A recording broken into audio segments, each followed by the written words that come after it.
Kings once executed peasants for growing this in their gardens. Not opium, not poison. A simple green plant you've probably walked past 1,000 times without knowing it could replace half your medicine cabinet.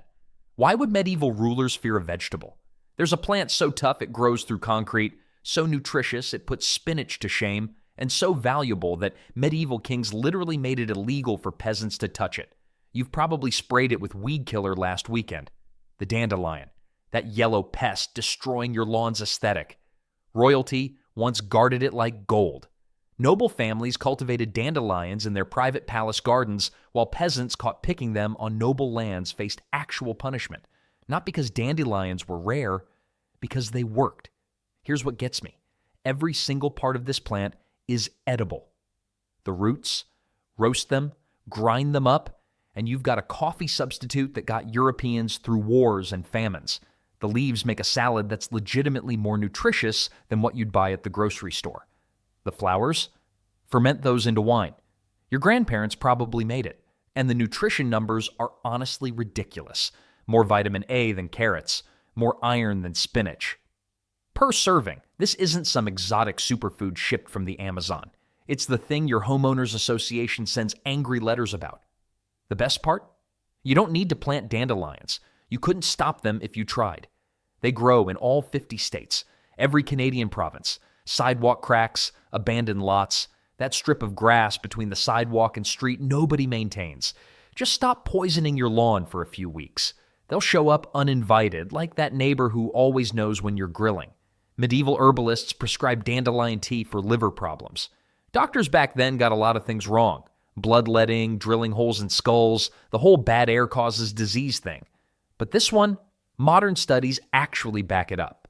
Dandelion stimulates bile production. The old healers figured that out without microscopes or clinical trials, so we've got a plant that kings hoarded, peasants risked punishment to harvest, and your lawn guy treats like public enemy number one. But dandelions aren't the only medieval superfood hiding in plain sight. There's another one that literally fights back when you try to pick it. Here's the thing about stinging nettle. It literally attacks you. Touch it with bare skin, and you'll feel like 1,000 tiny needles just declared war on your hand. The Romans knew this. They actually whipped themselves with nettles during their British campaigns to stay warm. Sounds insane, right? But the stinging sensation generates heat. Those soldiers were basically using nature's heating pads. Now here's where it gets interesting. This plant that seems designed to hurt you, it's one of the most nutritious greens on the planet. We're talking about 25% protein when dried. That's more than most leafy vegetables even dream of. Spinach wishes it could compete. But wait, how do you eat something that stings? 30 seconds. That's all it takes. 30 seconds of cooking, and those stinging chemicals completely break down. Your enemy becomes dinner. I accidentally grabbed a nettle plant once while weeding my garden. My hand burned for hours. The next week, I cooked some up intentionally. Delicious. Life is funny that way. Medieval peasants figured this out centuries ago. When flax was too expensive, they wove nettle fibers into cloth. And get this, German army uniforms during World War I actually contained nettle fabric because cotton was scarce. A weed literally clothed soldiers. You'll find nettles along riverbanks, forest edges, and anywhere soil has been disturbed. They're throughout North America and Europe, just waiting for someone brave enough to harvest them. If you want to grow your own, plant root divisions in spring. Give them partial shade. And please wear thick gloves during harvest. I cannot stress this enough. Thick gloves. Or you'll spend your afternoon running your hand under cold water and questioning your life choices. The same plant that stings also heals, feeds, and clothes people. It's been doing this for thousands of years. But stinging nettle isn't even the strangest medieval superfood still growing wild today. There's a plant monks secretly cultivated that rivals fish for nutrition. Here's the thing about purslane. Farmers have been ripping it out of their fields for centuries, calling it pigweed, cursing its existence. Meanwhile, monks in medieval monasteries were secretly cultivating it behind stone walls, eating it during fasting periods when meat was forbidden. Why? Because purslane contains more omega-3 fatty acids than any other leafy vegetable on the planet. We're talking levels that rival some fish, a weed, rivaling salmon. I'll let that sink in. Now, omega-3s weren't exactly a buzzword in the 1200s. Monks didn't know the science, but they noticed something. During those long fasting stretches, the brothers eating purslane stayed sharper, more alert, less prone to the mental fog that plagued others surviving on bread alone. Turns out, omega-3s are brain food, literally. And these monks stumbled onto one of the richest plant sources by accident. The really funny part? While monks were carefully tending their purslane beds, farmers next door were growing crops worth a fraction of the nutritional value. Their worthless weed outperformed their cash crops in almost every measurable way. More vitamin C, more vitamin A, more magnesium, more iron. Nobody told the farmers, though. Trade secrets and all that. And here's what makes purslane almost impossible to kill. It spreads like gossip at a family reunion. Vegetable gardens, sidewalk cracks, anywhere soil gets disturbed during summer heat. Give it 40 days from seed and you're harvesting. Cut the stems back and it grows bushier, more productive. It actually rewards you for attacking it. Gandhi reportedly ate purslane regularly throughout his life, listed it among his favorites. A man who understood something about simplicity and survival chose this particular plant. My grandmother used to yank purslane from her tomato beds and throw it in the compost. I did the same thing for years, following tradition, following ignorance. Now I eat it in salads while the tomatoes are still green, but purslane isn't the only plant that fooled everyone. The next one tricked entire cities into thinking they were drinking coffee. Chicory has been lying to coffee drinkers for over 400 years. And honestly, they thanked it for the deception. Here's the setup. Medieval siege warfare was brutal. Armies would surround a city and just wait, weeks, sometimes months. Inside those walls, supplies ran out fast. Bread gone, meat gone, and that hot morning drink people needed to function? Definitely gone. So they improvised. Someone dug up chicory roots, roasted them until they turned dark brown, ground them up, and brewed the result. It was bitter. It was earthy. And if you squinted hard enough while drinking it, you could almost pretend it was the real thing. But here's what gets me. New Orleans still does this today. Not because they have to, because they want to. During the Civil War, Union blockades cut off coffee shipments to Louisiana. Locals stretched their remaining beans by mixing in chicory root. The war ended. The blockades lifted. Coffee flowed freely again. They kept the chicory anyway. Turns out those bitter compounds everyone complained about actually do something useful. They kick your digestive enzymes into gear and feed the good bacteria living in your gut. The stuff that made chicory a desperation drink is the same stuff that makes it genuinely healthy. Life's funny that way. And finding it? Ridiculously easy. Those bright blue flowers you see along roadsides every summer across the eastern United States, that's chicory just standing there, being beautiful and edible while cars zoom past. Growing your own requires patience, though. Plant seeds directly outdoors in fall. The roots need winter cold to develop that deep, complex flavor. Skip this step and you'll get bland, disappointing results. Nature demands her timeline. The real treasure inside those roots is inulin fiber. It's a prebiotic that feeds beneficial intestinal bacteria more effectively than most expensive supplements. Medieval peasants had no idea why chicory made them feel better. They just knew it worked. But chicory isn't the only forgotten superfood hiding in plain sight. Lamb's quarters might be the most insulting vegetable in existence, not to you, to farmers. Here's a plant producing more calcium per cup than milk, more vitamin C than oranges. And where does it choose to grow? Right in the middle of your tomato beds. Uninvited, unwanted, unstoppable. The early American colonists knew better than to pull it, though. They ate lamb's quarters constantly. We're talking so frequently that archaeologists digging up Plymouth settlement found lamb's quarters seeds mixed in with dinner remains. These people crossed an ocean, nearly starved multiple winters, and still made time to harvest this weed like it was precious. Because it was. Medieval farmers had a different name for it. They called it fat hen. Why? Because chickens fed on lamb's quarters produced noticeably larger eggs. The birds knew something we've forgotten. Good nutrition hides in plain sight. And the weird part is, you don't even need to plant this stuff. Disturb some bare soil in spring. Wait 2 weeks. Lamb's quarters appears like it was just waiting for an invitation, which, honestly, it probably was. A single plant produces 75,000 seeds. 75,000. That's not reproduction. That's world domination with a backup plan. This explains why every state in America officially classifies it as a weed. Construction sites, gardens, farms, abandoned lots. Lamb's Quarters doesn't care about your property lines or your landscaping preferences. I've spent actual money on calcium supplements while this plant grew 3 feet away in my backyard. Makes you feel a little foolish, right? The survival rate is almost comical. Centuries of farmers pulling it. Decades of herbicides targeting it. And yet, Lamb's Quarters outlasted empires, survived industrial agriculture, and still shows up every single spring like nothing happened. Turns out being classified as worthless is excellent camouflage. But Lamb's Quarters isn't the only medieval plant hiding serious medicine behind a humble appearance. The next one looks like an ordinary bush. It's anything but ordinary. Elderberry might be the only plant in history that saved lives and ended them in the same kitchen. Here's the thing. Medieval families treated elderberry syrup like we treat Tylenol today. Got a cold? Elderberry. Fever coming on? Elderberry. Kids looking pale? You guessed it. Every household kept a bottle stocked and ready. But here's where it gets interesting. Raw elderberries contain compounds that produce cyanide in your body. The leaves? Even worse.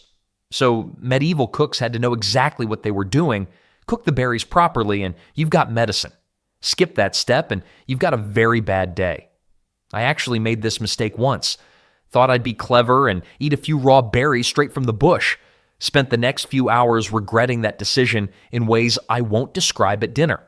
Now, modern science has caught up with what grandmothers knew for centuries. Clinical trials show elderberry extract reduces cold duration by an average of 4 days.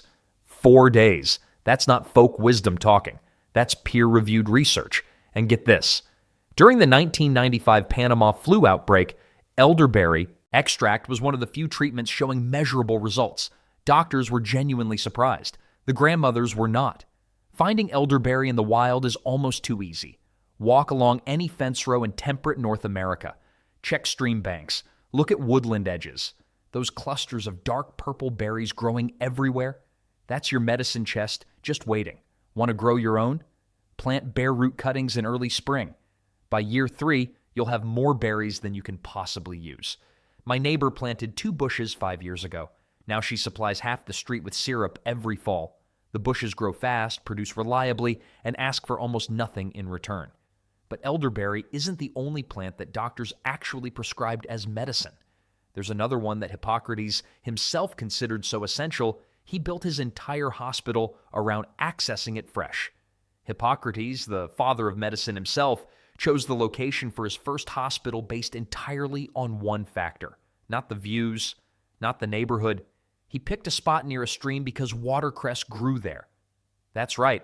The guy who shaped modern medicine for 2,000 years built his entire practice around access to a single plant. And honestly, he knew something we forgot.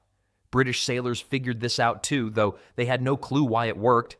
Scurvy was killing more seamen than enemy cannons during long voyages. The solution? Handfuls of watercress whenever ships pulled into port. They called it poor man's medicine. Doctors actually prescribed it, like wrote it down on paper. Eat this weed. You'll live. The wild part is nobody understood vitamin C existed yet. They just noticed that people who ate watercress stopped losing their teeth and dying. Good enough reason, I suppose. Here's what makes watercress almost unfair. 15 essential vitamins and minerals packed into leaves that contain just 4 calories per cup. 4. You'd burn more energy chewing it than you'd gain from eating it. My doctor keeps telling me to eat healthier, and I keep ignoring foods this nutritious growing in every stream I pass. We all do. Now that peppery kick you taste, that's not just flavor. It's the same compound found in mustard, and it actually kills bacteria. Nature basically created an edible antibiotic that tastes like salad with attitude. Finding it couldn't be easier. Shallow streams, springs, anywhere water moves slowly across North America and Europe. It's basically everywhere water is. Want to grow your own? Containers work fine. Just change the water daily. The roots need constant moisture, but stagnant water creates problems. Think of it like a high-maintenance houseplant that actually gives something back. But watercress isn't the only plant pulling double duty. Coming up is something that cleaned medieval swords and ended up in soup bowls. Same plant, same acid, completely different purposes. Blacksmiths had a weird secret weapon for cleaning rust off swords and armor. Not sand, not fancy oils, a plant. They'd rub sorrel leaves on metal, and the acid would eat through rust like nobody's business. Same plant they'd throw in their soup that night. Talk about multitasking. The science behind this? Oxalic acid. It's the same compound that makes rhubarb taste tart. In sorrel, that acid is strong enough to polish steel, but mild enough to make your tongue do a happy little dance. The French figured this out centuries ago and never let go.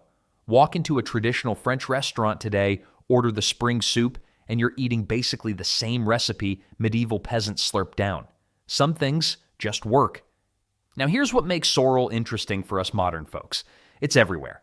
Naturalized across North America, popping up in meadows, lawns, even those neglected fields nobody's touched in years. Prefers acidic soil, which means if your grass struggles and moss thrives, sorrel's probably already there waiting. I tried growing it intentionally a few years back, bought fancy seeds, prepared the perfect bed, watered religiously.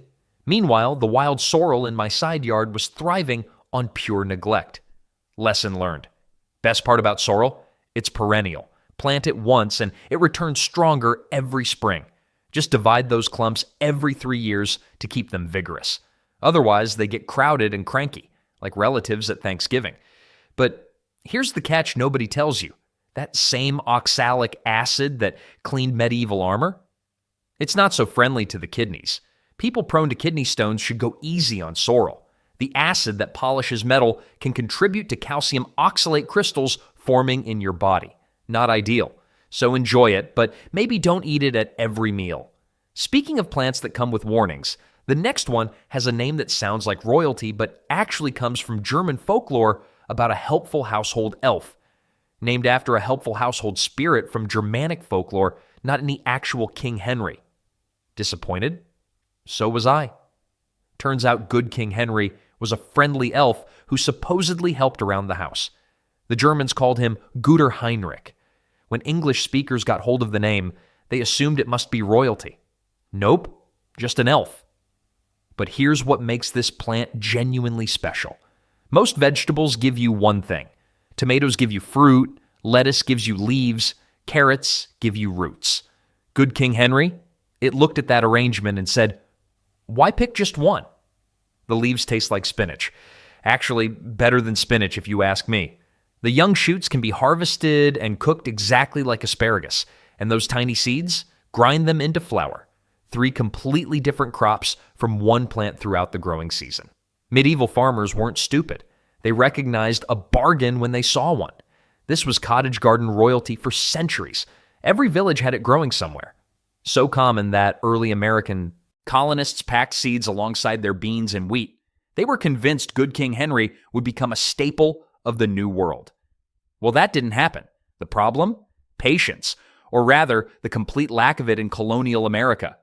Good King Henry takes 3 full years from seed to reach full production. 3 years. When you're carving a farm out of wilderness and your family needs food now, who has time for that? Colonists abandoned it for faster crops and never looked back.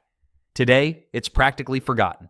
Still grows wild in parts of Britain, a few scattered locations across North America. Specialty seed catalogs carry it, but most gardeners have never heard of it. The smart ones skip seeds entirely and start with transplants. Cuts that waiting period dramatically. An elf-named plant that produces 3 foods and outlasted the people who gave up on it. Hard not to respect that kind of stubbornness. Speaking of stubborn survivors, there's a weed growing in sidewalk cracks right now that used to be actual candy.